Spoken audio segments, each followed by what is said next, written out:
if the current are flowing in two different wires, ratio of free electron density inside them is 1:2, and ratio of their cross section area is this, and the drift velocity of electrons inside is same, then the ratio of the current flowing through them.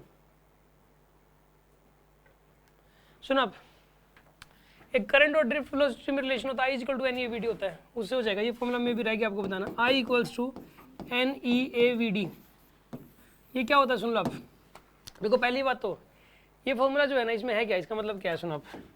मान लो कि ना यहाँ पे एक battery है वाली, battery के अंदर ये दो प्लेट्स हैं, आपने जोड़ दिया जी वायर, यहाँ पे वायर के जोड़ने से इसमें से करंट जाएगा, उसकी कुछ ड्रिफ्ट वेलोसिटी आएगी 10⁻⁻⁴ सेकंड के ऑर्डर की आएगी, और इस वायर का एक क्रॉस सेक्शन जाएगा ए, और ई चार्ज ऑफ इलेक्ट्रॉन है, और एन यहाँ पे फ्री इलेक्ट्रॉन डेंसिटी है। फ्री इलेक्ट्रॉन डेंसिटी का मतलब होता है पर यूनिट वॉल्यूम कितने नंबर ऑफ इलेक्ट्रॉन्स होंगे, पर यूनिट वॉल्यूम कितने नंबर ऑफ इलेक्ट्रॉन्स होंगे, उसको बोलते हैं free electron density, and it's value is 10⁻29 electrons पर मीटर क्यूब होती है। वैसे इसकी वैल्यू 10⁻29 इलेक्ट्रॉन्स होते हैं 1 मीटर क्यूब में। मान लो कॉपर ले लिया आपने 1 मीटर 1/1/1 का एक बॉक्स ले लिया, कॉपर का ले लिया 1 मीटर 1 मीटर 1 मीटर, तो उसमें कितने इलेक्ट्रॉन्स होते हैं 10⁻29 इलेक्ट्रॉन्स होते हैं उसमें।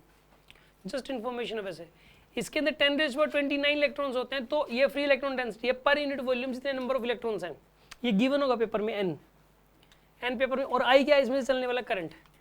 तो कहने का मतलब ये करंट और ड्रिफ्ट वेलोसिटी के बीच में रिलेशन है, ये एक बेसिक पॉइंट भी है कि what is the relation between current and drift velocity.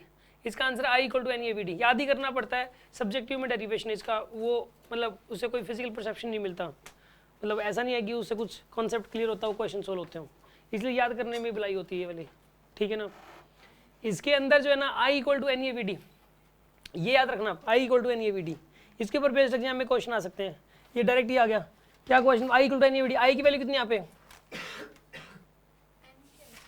n number of electrons per unit volume है, number of electrons per unit free electrons है, ये नंबर ऑफ फ्री इलेक्ट्रॉन्स एक होता था, सुनो नहीं ई साथ में नहीं, अलग है, ई चार्ज ऑफ इलेक्ट्रॉन है, ई चार्ज ऑफ इलेक्ट्रॉन, यहाँ पे ई की वैल्यू पुट करनी है आपको 1.6 × 10⁻⁻19, ई की वैल्यू अलग से पुट होगी यहाँ पे, और नंबर ऑफ इलेक्ट्रॉन्स, ये number of free electrons per unit volume का मतलब इलेक्ट्रॉन भी दो टाइप के होते हैं। एक तो इलेक्ट्रॉन वो होते हैं जो कि एटम के अंदर ही होते हैं, अंदर मतलब शेल जो दे रखे होते हैं उस शेल के अंदर चक्कर काटना शुरू कर देते हैं। एक होते हैं जो कि एटम से अलग हो जाते हैं, जो एटम से निकल के अलग हो गए और इधर उधर घूमना शुरू हो गए। समझ आ रही है बात आपको।